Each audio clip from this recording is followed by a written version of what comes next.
Could you imagine a stepmom getting overly insecure about an 8-year-old? We'll get to that in a bit, but first, parents made every single birthday about my sister for the last 8 years. I recently saw a similar story read online and realized I just had to tell my own. This will be my one and only Reddit post, and I'm posting it because I thought telling it online would help me feel a little better. I've been to some counseling and talking about this in particular really helped. So I thought, why not just tell it online too? So, I am. I'm 18 this year, and fairly recently on my own from my parents. I have a sister about 10 years younger than me. She was an unplanned pregnancy and nearly didn't make it to term. I don't know many of the details of how rough my mother's second pregnancy was, since I was never told much, but I do know that it was so hard on her body that my mother could no longer have kids after my sister was born. She was in and out of the hospital repeatedly that year. My mother almost didn't survive the birth either. I felt like I was just the other kid in the house, except for when they needed me as a free babysitter. The level of favoritism my parents showed long term has me believing they were genuinely sick in the head for not noticing exactly what it was doing to me. And now it's rebounding on them, which I'll explain here. Starting with my 11th birthday, my parents wanted me to let my sister blow out my candles because she was 2 years old and cried at the sight of a birthday cake that wasn't hers. I didn't want to do it, but my parents forced me into it. They relit the candles for me to do it again after her, but the moment felt completely ruined. The same thing happened the next year, and the year after that, and so on and so forth. They just kept forcing it until it became the norm. My sister had to have presents on my birthdays as well. I never got any on hers either, and when I asked why, they just told me that I'm a boy, and boys don't need to worry about it as much. I know I was a kid, but did they really think that was a smart thing to say? Not really. And my parents would always choose a place my sister would like to be at more than me on my own birthday. Eventually, it became more like my sister was getting 2 birthdays a year, and I got none. Beyond this, my parents made their entire lives revolve around my sister. If there's something that I wanted to do, my sister had to want to do it too. Otherwise, it was vetoed unless I could do it alone. I learned to just lock myself in my room with my video games because they didn't seem to bother me there. Unless my sister wanted to come running in to annoy me. Hence why I put a lock on the door. My parents wanted me to remove it, but I freaked out because I was an angry teenager who was tired of being intruded on at any given time. My sister came running in more than once when I had no clothes on, and my parents were upset at me for being naked in my own room. When I pointed out how ludicrous that was, they withdrew their objection and just let me keep the lock. My sister developed quite the princess complex because of how she was being spoiled on a daily basis.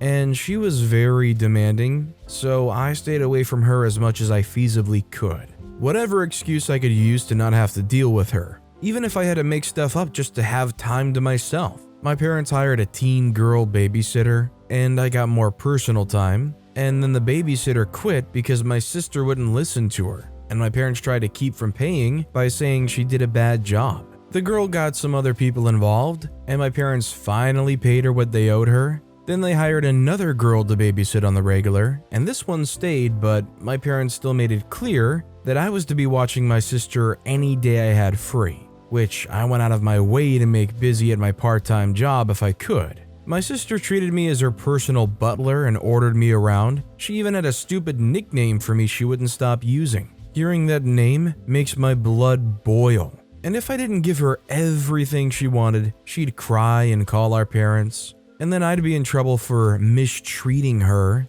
We had many massive arguments because of this. And after I refused to yield anymore, my relationship with my parents devolved into barely any spoken words between us for some time. And yet, during my high school graduation, they had the nerve to brag to other parents that they were the reason I worked so hard. Well, they weren't wrong, but the reason they were thinking of wasn't the one that actually happened. I worked hard just biding my time for when I'd be free. But when my parents acted like they'd done so much, maybe they did before my sister was born, but afterwards, it was all about her. They didn't even ask me about school until parent-teacher conferences came up.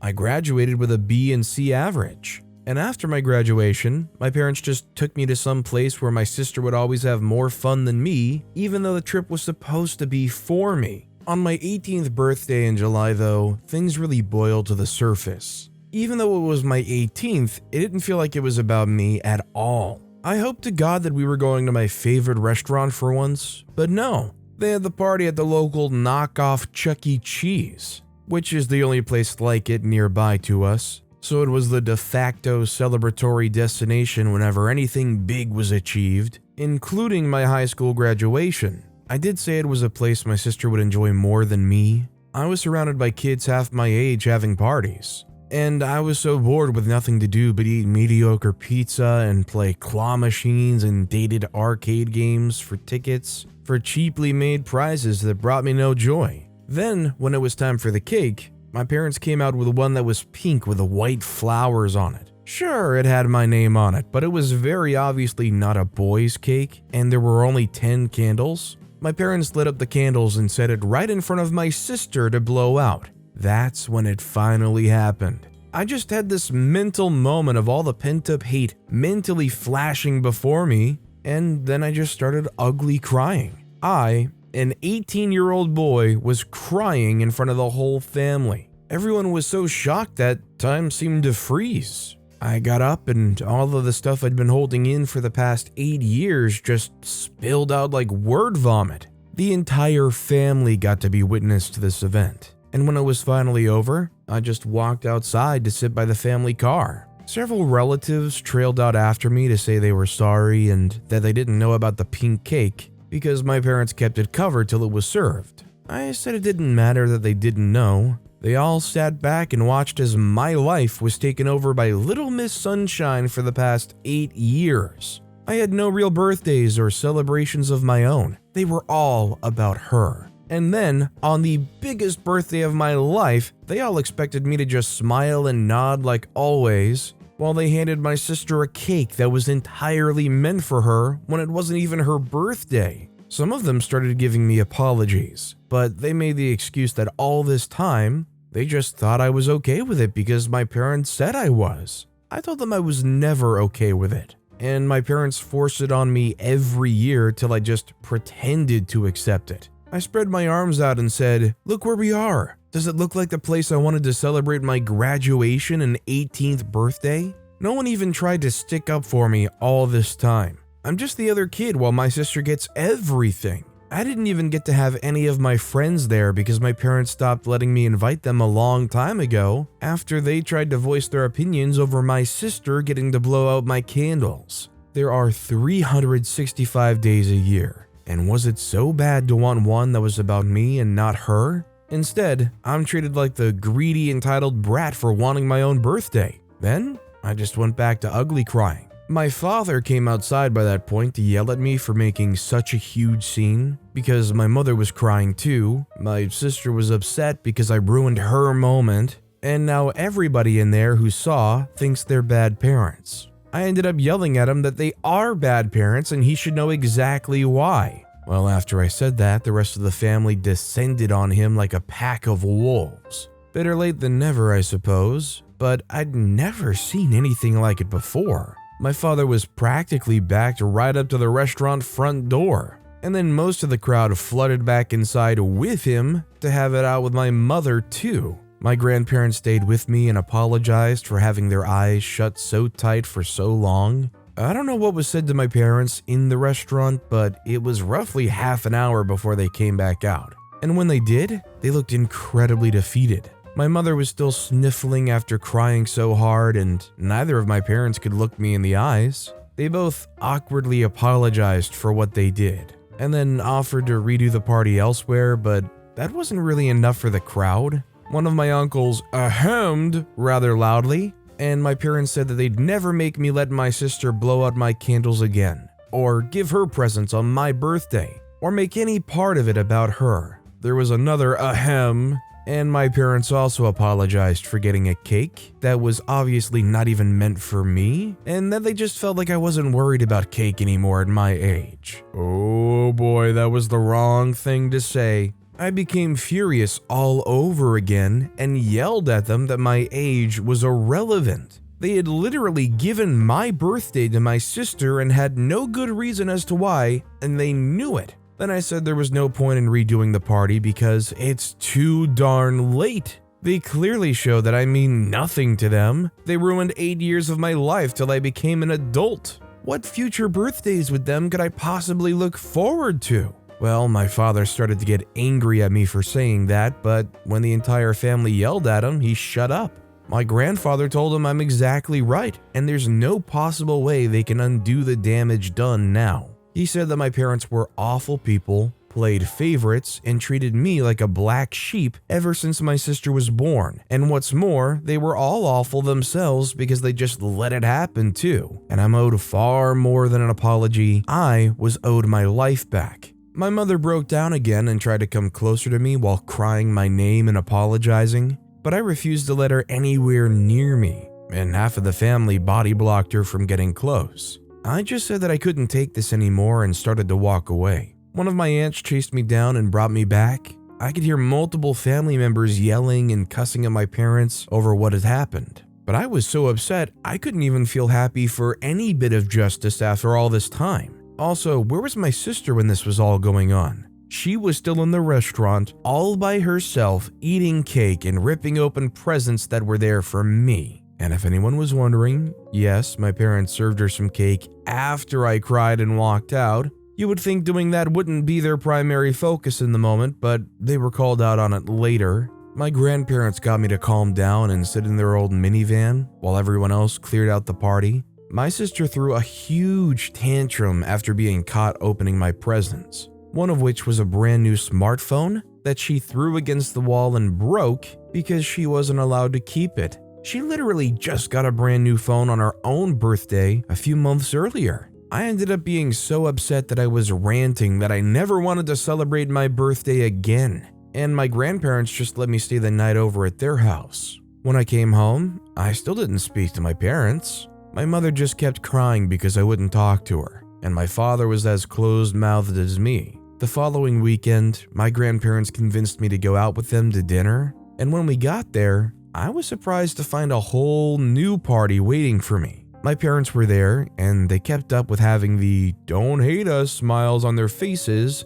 almost the entire time. There was a big chocolate cake with 18 candles on it, and there was even a banner with my name. They called it my happy belated birthday graduation party because I didn't really get either this year. I did kind of have to pretend to be happy. One good party doesn't undo 8 years of favoritism, or even make a dent in it really. And where was my sister? She was sitting at the table with her arms folded and her lip curled because it wasn't all about her like it used to be. And rather than sing happy birthday for me, they just sang an altered version called Happy Day. Then, as soon as I blew out the candles, my sister screamed. I mean, an ear-bleedingly loud little girl scream. My parents had to rush her out and then bring her back later looking more upset than ever. She quietly pouted in her seat for the rest of the party. I did still get a new smartphone as well, and my sister got hers taken away,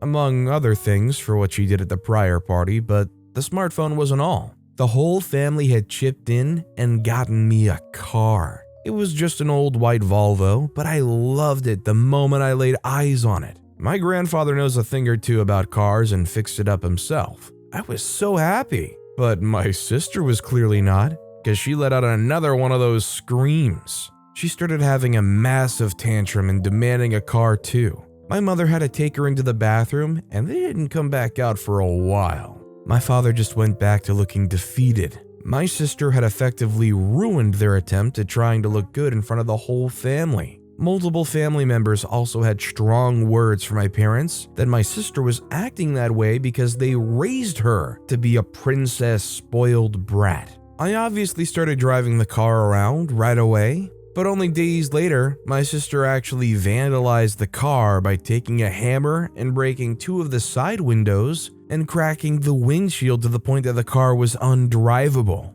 My parents managed to stop her before she did any more damage, but she screamed bloody murder when they grabbed her and took the hammer away, then tried to bite them. Oh, everyone was furious with my sister, especially my grandparents, because my grandfather had put so much work into that car, and my sister ruined it while having a massive tantrum. My grandparents had spoiled my sister so badly that she couldn't mentally comprehend that I could have something she couldn't. And several other family members laid into my parents about how they were setting my sister up for failure by making her an entitled brat that expects the world to be given to her. And she's going to have a terrible adult life because they won't put her feet down and teach her some respect. Well, her actions didn't go unpunished. My sister was grounded for the rest of the summer, and effective the new school year, was sent to boarding school. My mother cried like a baby about it too, but my father had to be adamant that it was the only way to start undoing the damage they had done. Yes, they fully acknowledged that they are at fault.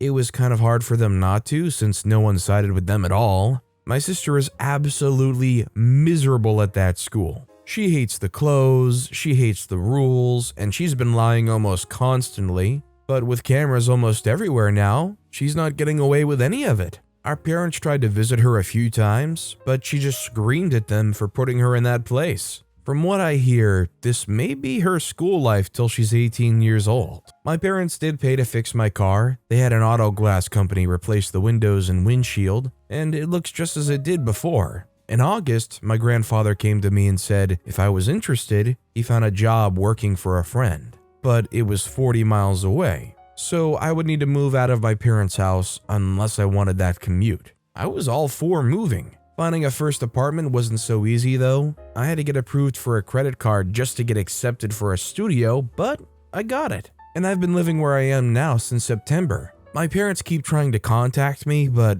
I rarely speak to them. Anytime we do speak, I just feel awkward and uncomfortable. My grandfather suggested that they simply don't want to acknowledge how badly they failed as parents, and trying to get me to forgive them will make them feel better about themselves or something like that. But I'm not going to forgive. Not anytime soon. I'm finally happy and away from them. Now they've got nothing. They don't have me, and they don't have my sister, and my parents had to take more hours at work because boarding school for my sister is not cheap.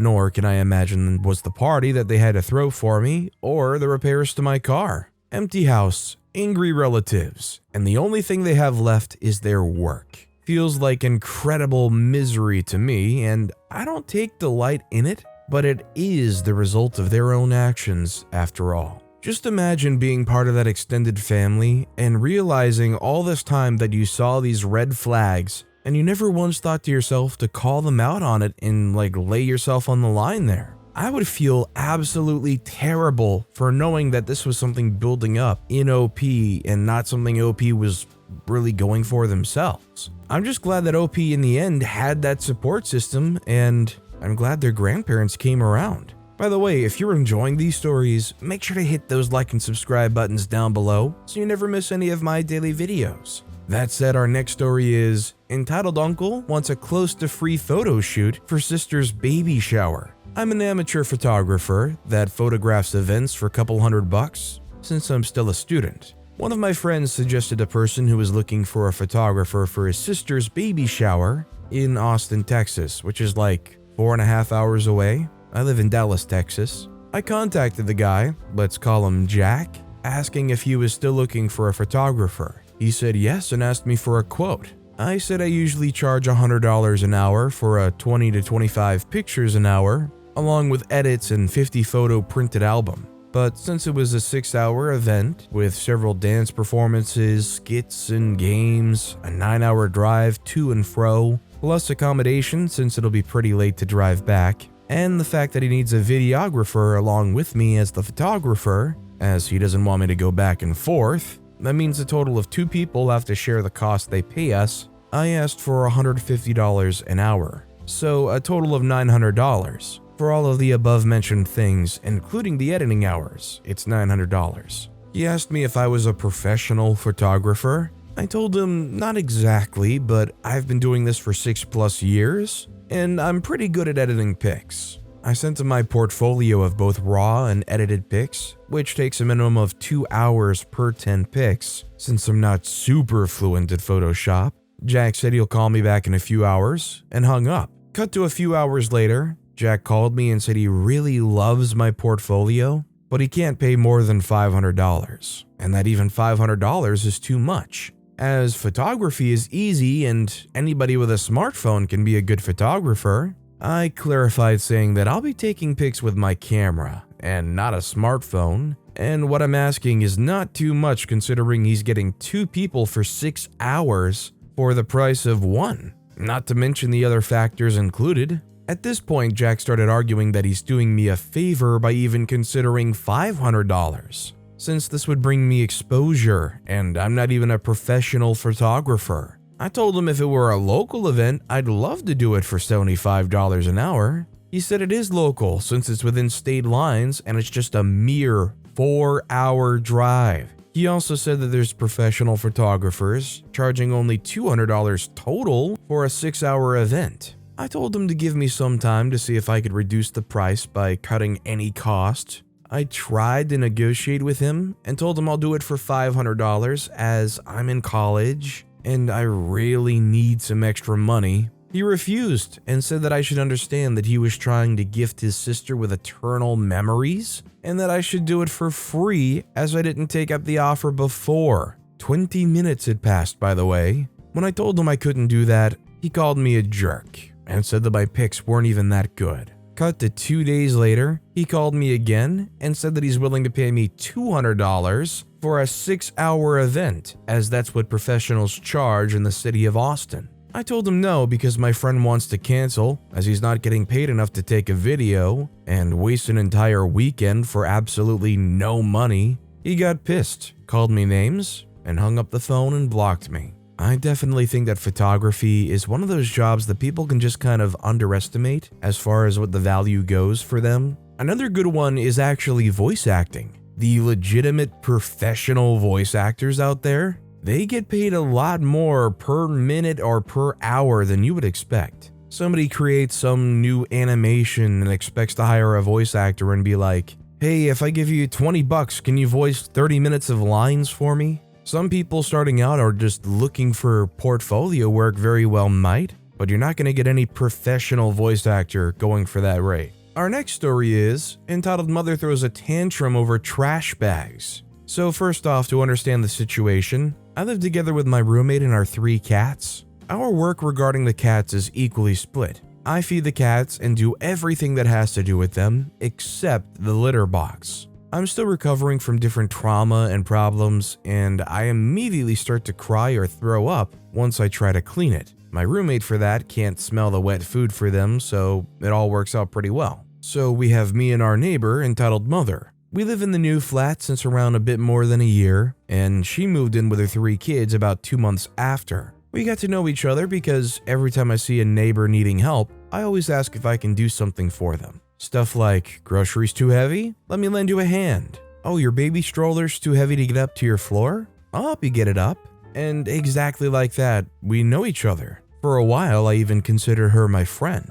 I did a lot of free babysitting for her, and we watched her cats every time she was on the holidays. To finally get to the point, my roommate wasn't home for around 5 days, and I was sick with high fever. So he asked her if she could do the litter box once a day until he's back, because I definitely wasn't able to keep up with it. It wasn't a problem, and the first 2 days it went quite well. I was still asleep when she did it. Day 3 of 5 arrives, and I was actually up and managed to get on the couch because my bed by now was not that nice anymore thanks to all the sweating. She comes in and stuff is fine. She brought one of her kids with her and we talked shortly. I joked around with the kid and everything was fine. Until I saw that she went and took one of our biggest trash bags to make the litter box instead of the small ones we actually have for that. The following conversation came. I said, oh hey, those are the wrong trash bags. Can you please use the ones laying on the small counter there? She said, why should I do that? I used them the last days too.